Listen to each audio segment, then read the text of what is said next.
తిరుపతి వెంకటేశ్వర స్వామి గారికి సంబంధించి కొన్ని రహస్యాలు. 1.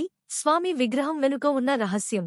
స్వామి విగ్రహానికి వెనక భాగంలో హిమాలయాల నుండి తెచ్చిన సాలగ్రామ శిలలు ఉన్నాయని అంటారు.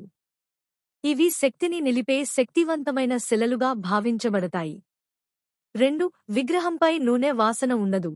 నిత్యం అభిషేకాలు చేసినా స్వామి విగ్రహం ఎప్పుడూ తడి ఉండదు. అది శక్తిమంతమైన శక్తి కారణంగా అని అంటారు. 3. శ్రీహరి శబ్దం. స్వామి గర్భగుడిలో కొంతమంది భక్తులకు స్వామివారి హృదయ ధ్వని వినిపించబడుతుందని విశ్వాసం. 4. నిత్య దీపం. గర్భాలయంలో వెలిగే దీపం నిత్యం అదే నెయ్యితోనే వెలుగుతూ ఉంటుంది.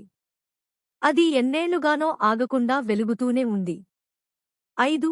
వెంకటాచల మహత్యం. చెక్కిళ్లకు వాసనలు వస్తున్నాయని భక్తులు అనుభవిస్తారు. స్వామి విగ్రహానికి చెవుల దగ్గర నిజమైన శ్వాసనాడులు ఉన్నాయని కూడా అంటారు.